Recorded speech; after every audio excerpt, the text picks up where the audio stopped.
تیرے کرم کی کیا بات مولا، تیرے لكن أكثرهم لا يعلمون. صدق الله العلي العظيم. وقال تعالى في مقام آخر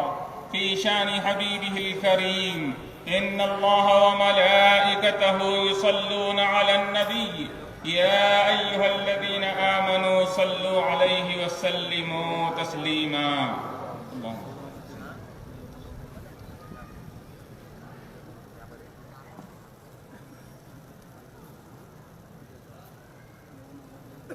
جاہ و منصب زیست کا مقصد نہ تھا انوار کا،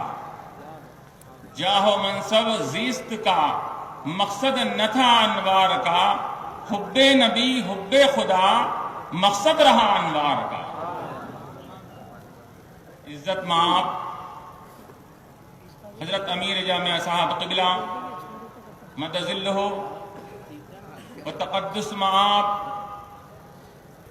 حضرت استاد محترم زین الفقہاء مفتی خلیل احمد صاحب شیخ الجامعہ جامعۃ النظامیہ ادام اللہ فیوزہ وجمیع شیوخ عظام ومشائخ کرام وعزیز طلبہ والسامعین ذی احترام، اللہ تبارک و تعالیٰ کا بے حد و حساب شکر و احسان ہے کہ اس نے ہم کو امت مسلمہ میں پیدا فرمایا، اور یہی نہیں بلکہ اپنے حبیب پاک علیہ الصلوۃ والسلام کی امت میں مبعوث فرمایا، اور مزید اس کا احسان عظیم ہے، بے حد و حساب شکر ہے کہ اس نے ہم کو اپنے ایک بندے خاص ولی کامل صوفی باصفا شیخ الاسلام العارف باللہ محمد انوار اللہ الفاروقی خان بہادر فضیلت جنگ علیہ الرحمت والرضوان کے زیر سایہ رکھ کر آپ سے اور آپ کے ادارے سے استفادے کا موقع مرحمت فرمایا. سبحان اللہ. حاضرین کرام، وقت کی قلت کے ساتھ تذکرے شیخ الاسلام کے لیے آخر کو معمور کیا گیا ہے. شیخ الاسلام کی حیات و کارنامے کے ایک ایک گوشہ اگر دیکھا جائے تو ہر گوشہ بحر ذخار کی طرح نظر آتا ہے. مجھے استاد محترم شیخ الجامعہ صاحب کی وہ کلمات یاد آ رہے ہیں کہ جب کہ آپ نے شیخ الحدیث عمدۃ المحدثین محمد خواجہ شریف صاحب رحمہ اللہ تعالی کی تعزیت کے جلسے میں آپ نے ارشاد فرمایا تھا کہ میں سوچتا ہوں کہ حضرت کی شخصیت کو کس حیثیت سے اب یہاں اجاگر کروں، کس حیثیت سے ان کو یاد کرو، بحیثیت محدث، بحیثیت شاعر، بحیثیت ادیب یا بحیثیت فقیہ، بحیثیت شاعر، بحیثیت نثر نگار. جس حیثیت سے دیکھتا ہوں حضرت کو میں اس کے اندر ممتاز اور منفرد پاتا ہوں. سبحان اللہ. تو غور کیجئے، جب شاگردوں کے شاگردوں کا یہ عالم ہے تو استاد الاساتذہ کے مقام علمی کا کیا اندازہ لگایا جا سکتا ہے. فیض پانے والوں کا یہ عالم ہے، وہ منبع فیض مرکز فیضان کے علم اور مقام اور شان اور عظمت کا کیا عالم ہو سکتا ہے. اللہ تبارک و تعالی کی یہ سنت کریمہ اور عادت رہی ہے کہ جب اللہ تبارک و تعالی کسی اپنے بندہ خاص کو دنیا میں وجود بخشتا ہے تو اس کے وجود اور ولادت سے پہلے عالم میں ڈنکے بجائے جاتے ہیں، چرچے اور شہرت کرائی جاتی ہے، جیسا کہ کئی ایک اولیاء اللہ کی سیرتوں میں مقربان بارگاہ کے سیرت اور ان کے حوال سے ہم کو یہ بات کا پتہ لگتا ہے۔ ایسا ہی معاملہ حضرت شیخ الاسلام علیہ الرحمت والرضوان کے ساتھ ہوا کہ آپ کی آبی آمد نہیں ہوئی، آمد سے پہلے، ولادت باسعادت سے پہلے آپ کے شہرت کے ڈنکے بج رہے ہیں، آپ کے حافظ قرآن ہونے کے، محافظ علوم قرآن ہونے کے یہ چرچے اللہ تبارک و تعالی نیک لوگوں سے کرا رہا ہے، اور اشارے بھی مل رہے ہیں، نیک لوگوں کو بشارے بھی مل رہے ہیں۔ سبحان اللہ۔ چنانچہ شیخ الاسلام علیہ رحمت و رضوان جس گھرانے اور خاندان میں آپ کی ولادت ہوتی ہے وہ خاندان کوئی معمولی خاندان نہیں تھا، یہ خاندان اور یہ گھرانہ اولیاء اللہ کا گھرانہ تھا، یہ گھرانہ نیک لوگوں کا گھرانہ تھا۔ حضرت شیخ الاسلام علیہ رحمت و رضوان کے آباء و اجداد میں اکابر اولیاء اللہ پائے جاتے ہیں۔ حضرت فرید الدین گنج شکر رحمت اللہ علیہ، شیخ احمد سرہندی، مجدد الفسانی رحمت اللہ علیہ جیسے کبار اولیاء آپ کی آباء و اجداد میں پائے جاتے ہیں۔ وہ گھرانہ، وہ خاندان کہ قال اللہ اور قال الرسول، جس گھرانے میں یہ قال اللہ اور قال الرسول کی صدائیں گونجا کرتی تھی، تقویٰ اور خوف الہی کا درس سیکھا نہیں بلکہ لوگوں کو سکھایا جاتا تھا۔ یہ نیک گھرانے میں اللہ تبارک و تعالی نے اپنے بندہ خاص ولی کامل کو پیدا فرمایا۔ 4 ربیع الثانی 1264 ہجری میں شیخ الاسلام عارف باللہ محمد انوار اللہ فاروقی فلی فضیلت جنگ علیہ رحمت و رضوان مقام نادیڑ میں آپ دنیا میں جلوہ فروز ہوتے ہیں، اور جیسا کہ کافی دنوں کے بعد، کافی انتظار کی گھڑیاں گزرنے کے بعد آپ کی تشریف آوری دنیا میں ہوئی تھی، ہر کوئی خوش تھا، ہر کوئی مسرور تھا، ہر ایک کے دل کا نور بنے ہوئے تھے، لیکن لوگوں کو معلوم نہیں تھا کہ یہ آج ان کے آنکھوں کا نور کل جا کر ہر ایک دل کا سرور بھرنے والا ہے۔ شیخ الاسلام علیہ رحمت و رضوان ابتدا ہی سے بڑے ذہین و ذکاوت کے مالک تھے۔ ابتدائی تعلیم آپ نے اپنے والد بزرگوار سے حاصل کی، ناظرہ قرآن کریم، پھر حفظ قرآن 11 سال کی عمر میں آپ نے مکمل کر لیا، اور پھر اس کے بعد اپنے والد بزرگوار سے ابتدائی تعلیم مکمل کرنے کے بعد اس زمانے کے اکابر علماء اور اساتذہ سے آپ نے ان کے سامنے زان و ادب طے کیا، جن میں قابل ذکر مولانا عبدالحلیم فرنگی محلی رحمت اللہ علیہ، مولانا عبدالحی فرنگی محلی رحمت اللہ علیہ، مولوی فیاض الدین صاحب رحمہ اللہ تعالی، ان سب سے آپ نے حدیث، فقہ، تفسیر اور دیگر علوم عبداللہ یمنی رحمہ اللہ تعالی کے ہاتھ پر آپ نے حدیث کی تکمیل فرما کر سند حدیث بھی آپ سے حاصل کیا۔ آپ کی علمی ذوق اور شوق کا یہ عالم تھا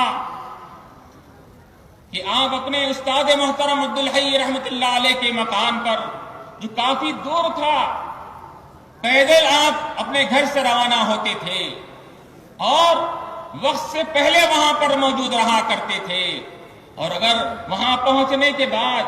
آپ کے اگر کوئی ساتھی جو ہمیشہ آپ کے ساتھ آیا کرتے تھے وہ موجود نہیں رہتے، ان کے گھر پر جاتے اور جا کر پھر ان کو طلب کر کے ان کو اپنے ساتھ لاتے اور پھر درس میں شریک کرتے۔ عبدالحی فرنگی محلی رحمہ اللہ تعالی، یہ آپ کا ذوق و شوق کہ آپ بڑے قدر کرتے تھے، اسی وجہ سے پابندی کے ساتھ کبھی سبق کو ناغہ نہیں فرمایا کرتے تھے۔ شیخ الاسلام علیہ رحمت و رضوان فرماتے ہیں کہ سبق آئندہ کل جو آنے والا ہوتا تھا اس کی تیاری ہم پہلے ہی کر لیا کرتے تھے۔ جو الفاظ نئے ہوتے تھے وہ ڈکشنری اور لغت کے ذریعے سے اس کو حل کیا جاتا تھا، عبارت دانی ہوتی تھی اور تمام مضامین کو اپنی طرف سے حل کرنے کی کوشش کی جاتی، اور اگر کوئی مضمون اگر حل نہیں ہوتا تو اس کو ایک بار، دو بار، 6 بار، کئی بار مکرر اس کو پڑھا جاتا۔ اگر اس کے باوجود بھی اگر بعض مضامین حل نہیں ہوتے تو صرف اس حد تک استاذ کے سامنے وہ مضامین کو حل کرایا جاتا۔ اسی وجہ سے آپ فرماتے ہیں کہ ایک ایک دن میں کئی کئی صفحات حدیث وغیرہ کے ہمارے ہو جایا کرتے تھے، اور یہی ذوق، یہی تعلیمی شوق تھا کہ آپ نے تمام علوم دینیا، خواہ وہ تفسیر ہو، حدیث ہو، فقہ ہو، منطق ہو، فلسفہ ہو، کلام ہو، تاریخ ہو، ہر علوم میں آپ نے مہارت تامہ حاصل کی۔ یہی نہیں بلکہ آپ نے دیگر علوم اور دیگر جو دنیاوی علوم ہیں اس میں بھی آپ نے کئی علوم میں دسترس حاصل کی تھی۔ یہ طلباء کے لیے ایک نمونہ ہے۔ حضرت کی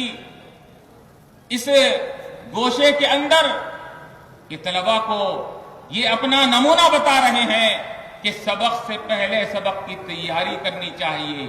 اور وقت سے پہلے استاد کے پاس حاضر ہونا چاہیے، اور ساتھ میں یہ بھی بتا رہے ہیں کہ علوم دینیا کے ساتھ ساتھ دیگر علوم، دیگر زبانوں میں بھی طلباء کو چاہیے کہ وہ محنت کرے، آگے بڑھے، تاکہ نئی نسل جو مختلف زبانیں جانتی ہے، مختلف زبانوں میں ان کو مہارت حاصل ہے، وہ نئی نسل کو ان کے فتنوں سے بچانے کے لیے اور نئی نسل کی طرف سے آنے والے نت نئے اعتراضات، تنقیدیں جو اسلام پر ہوا کرتی تھی، اگر طلباء دوسرے مختلف زبانوں کو، مختلف علوم کو سیکھیں گے تو پھر وہ اعتراضات ہونے والے یہ مخالفین کی طرف سے اعتراضات کا صحیح طور پر واضح انداز میں جواب دیا جا سکتا ہے۔ اور پھر شیخ الاسلام علیہ رحمت و رضوان کی پاکیزہ زندگی، آپ نے ایسی طہارت اور پاکی کے ساتھ زندگی گزاری کہ جس سے ہم کو اسلاف کی زندگیوں کی جھلک نظر آتی ہے۔ اولیاء اللہ کی سیرتوں کو ہم نے پڑھا، اگر ولی کامل کی سیرت کو اگر جاننا ہے تو ولی کامل کی سیرت شیخ الاسلام علیہ رحمت و رضوان کی سیرت ہے۔ چنانچہ جب آپ تمام علوم میں مہارت حاصل کر لیے اور پھر درس و تدریس کا سلسلہ آپ نے شروع فرمایا، ارے آپ کا یہ معاملہ تھا کہ آپ کے ساتھی اور آپ کے رفقا تو آپ کی تعریف کرتے ہی تھے، اساتذہ کرام بھی یہ آپ کی مدح سرائی میں یہ رب اللسان نظر آتے ہیں۔ عبدالحی فرنگی محلی رحمت اللہ علیہ نے آپ کے بارے میں کیا فرمایا؟ الحافظ الذکی المتوقد محمد انوار اللہ فاروقی، یہ انوار اللہ فاروقی نہایت ذہین، ذکی، ہوشیار اور جس کا دل بھی روشن اور جس کی نظر بھی روشن ہے۔ اور پھر حاجی امداد اللہ مہاجر مکی رحمت اللہ علیہ کہ جب آپ نے سفر حج کے موقع پر ان کی ارادت اور سلوک کے مدارج آپ نے طے فرمائے تو اس کے بعد آپ نے خرقہ خلافت سے آپ کو نوازا، حالانکہ آپ نے مطالبہ نہیں کیا، بلا مطالبے کے بلا طلب کے آپ کو خرقہ خلافت سے نوازا۔ اور پھر ایک مقام پر حاجی امداد اللہ مہاجر مکی رحمت اللہ علیہ فرماتے ہیں شیخ الاسلام کے مختلف القاب سے نوازتے ہوئے، وحید دوران، فرید زمان، عالم با عمل، فاضل بے بدل، جامع علوم ظاہری و باطنی، محمد انوار اللہ الفاروقی رحمہ اللہ تعالی۔ یہ القابات سے کون یاد کر رہے ہیں؟ اساتذہ کرام آپ کو یاد فرما رہے ہیں۔ چنانچہ شیخ الاسلام علیہ رحمت و رضوان درس و تدریس کا سلسلہ جاری رکھتے ہوئے 1292 ہجری میں آپ روایتوں میں آتا ہے کہ پہلے 1282 ہجری میں آپ کا نکاح ہوتا ہے، قاضی امیر الدین علیہ رحمہ کی صاحبزادی سے آپ کا نکاح ہوتا ہے، پھر اس کے بعد 1285 میں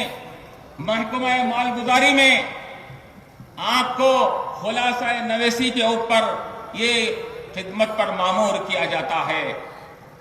1 سال 1.5 سال آپ وہاں پر خدمت کرتے ہیں، لیکن فوراً پھر 1.5 سال کے اندر آپ استعفیٰ دے دیتے ہیں۔ استعفیٰ کیوں دیا جاتا ہے؟ صرف اس وجہ سے کہ وہاں ایک مثل آتی ہے جس میں سودی لین دین کا معاملہ ہوتا ہے، تو یہ مشتبہ چیز سے بچنے کے لیے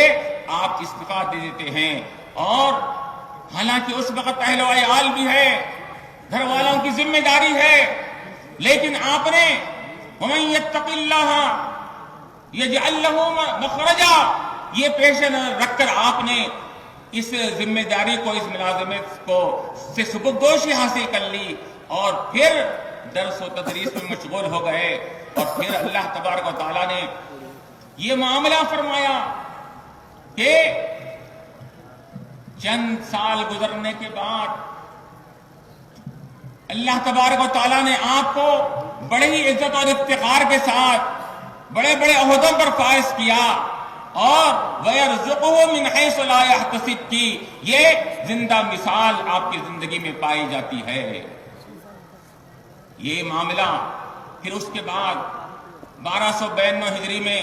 جامع نظامیہ کی بنیاد رکھی گئی اور آپ اس میں درس و تدریس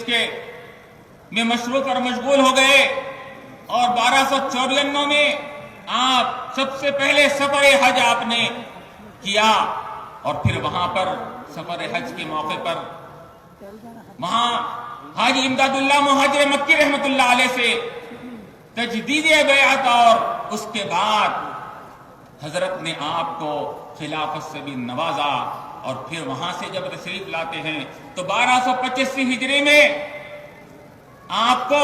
سلاطین زمن، شاہان وقت کی تعلیم کے اوپر مامور کیا جاتا ہے۔ سب سے پہلے آصف سادس میر محبوب علی پاشا کی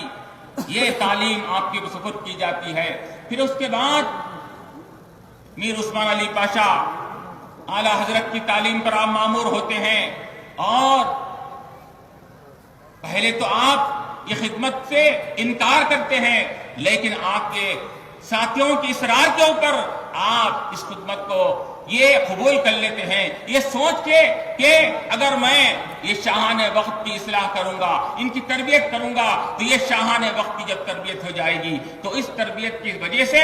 عوام الناس اور رعایا کی تربیت کرنا اور ان کے اصلاحی کام کرنے میں ممد اور معاون بنیں گے۔ اس وجہ سے آپ نے ذمہ داری کو قبول فرما لیا، اور چنانچہ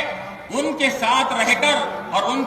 کی تعلیم اور تربیت سے کو مکمل کرنے کے بعد، ان کے اندر دینی جذبہ پیدا کرنے کے بعد آپ نے وہ اصلاحی کارنامے انجام دیے جس کو تاریخ، خصوصاً دکن کی تاریخ کبھی بھی بھلا نہیں سکتی۔ آپ نے وہ کارنامے، علمی اور رفاہی کارنامے انجام دیے ہیں کہ جس کو تا قیام قیامت کوئی بھلا نہیں سکتا۔ اللہ رب العزت سے دعا ہے کہ اللہ تبارک و تعالیٰ ہم کو بانی جامع علیہ رحمت الرضوان کے فیض سے معمور اور ہم کو فیض سے مستفیض فرمائے اور ہمارے مقاصد میں کامیابی عطا فرمائے۔ آخر دعوانا الحمدللہ۔ تذکرہ شیخ الاسلام مولانا حافظ میر لطافت علی صاحب پیش فرما رہے تھے۔ تفصیل